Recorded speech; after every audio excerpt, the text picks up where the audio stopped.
Oke, baik, kita lanjut. Selain selektor tag, CSS juga memiliki selektor ID dan selektor kelas, di mana selektor ID disimbolkan dengan tanda pagar, sedangkan selektor kelas disimbolkan dengan tanda titik. Penggunaan selektor ID hampir sama dengan selektor kelas. Perbedaannya, jika pada selektor kelas kita menggunakan atribut kelas, sedangkan selektor ID kita menggunakan atribut ID. Atribut ID selain untuk selektor CSS juga berperan sebagai kode unik untuk masing-masing tag. Maka dari itu, ID yang digunakan harus unik dan tidak boleh sama. Dengan kata lain, selektor ID hanya bisa digunakan satu kali pada sebuah halaman web, sedangkan selektor kelas bisa dipakai berulang kali pada sebuah dokumen. Baik, kita akan coba praktekkan. Baik, kita langsung praktekkan saja. Kita akan coba cara penggunaan selektor ID dan selektor kelas. Oke, untuk pertama kita akan coba selektor ID. Ditandai dengan tanda pagar. Kita beri nama judul. Kita deklarasikan.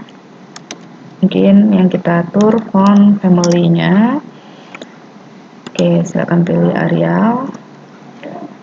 Mungkin dari font width bold. Oke, atributnya setelah itu ada color. Oke, kita kasih warna biru. Nah, ini untuk selektor ID. Nah, kita akan coba membuat selektor kelas. Ditandai dengan tanda titik, judul, kita deklarasikan, font family. Nah, kita pilih impact boleh, font width, bold. Oke, color kita beri Krisman. Oke, jangan lupa disimpan. Oke, silakan ke file dokumen HTML-nya pertemuan 4 ya. Nah, silakan kalian tambahkan di sana heading 1. Heading 1. Nah, ini cara pemanggilan ID pada dokumen HTML, yaitu langsung ID, jadi namanya judul. Selamat belajar. Oke, ini. Nah, untuk pemanggilan selektor kelas pada dokumen HTML, kita juga bisa langsung panggil kelas, judul, dan beri teksnya selamat belajar. Oke, silakan disimpan dan silakan dilihat hasilnya.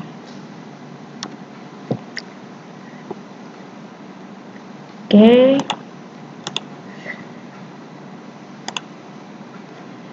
Oke, lanjut.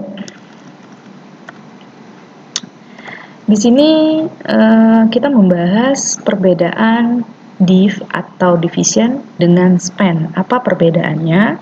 Langsung saja kita mungkin ke prakteknya dulu ya. Baru nanti kalian akan paham apa itu perbedaan antara div dan span. Oke, ini kalian bisa lakukan di pertemuan, masih di pertemuan 4 ya. Pertemuan 4 ini juga untuk script CSS-nya bisa kalian tambahkan pada belajar CSS.css-nya ya. Oke, di sini ada selektor ID atas, selektor ID bawah, selektor ID naik, dan selektor ID turun. Oke, dimana di sini atributnya yang kita buat itu sama dan untuk value-nya juga sama.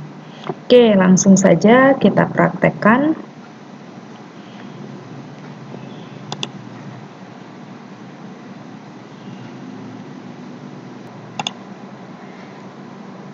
Oke, baik, langsung saja kita praktekkan. Jadi dari slide tadi kita diminta untuk menyiapkan 4 selektor ID. Yang pertama itu selektor ID namanya atas.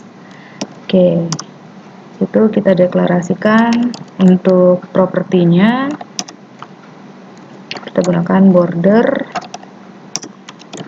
solid, dan black.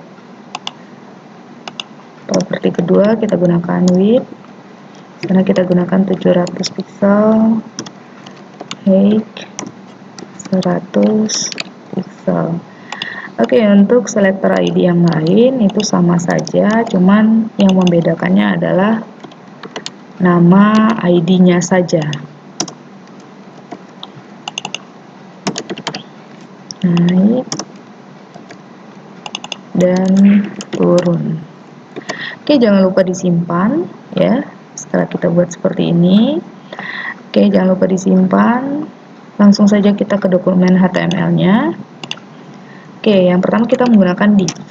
Kita panggil ID atas. Oke, teksnya di sini atas. Oke, boleh kalian copy saja untuk ID bawah, teksnya bawah. Oke, kita kasih jarak. Ini kita akan coba menggunakan span. Tinggal ID naik.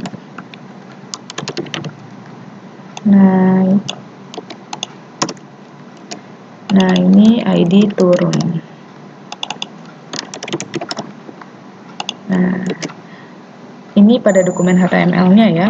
Jadi untuk pemanggilannya kita menggunakan div dan span. Nah, hasilnya seperti apa bisa kita lihat. Tinggal di refresh aja, jangan lupa disimpan. Oke, secara yang kita lihat, sebenarnya kedua tag ini hampir sama penggunaannya, yaitu memberikan format pada teks yang diblok dengan CSS.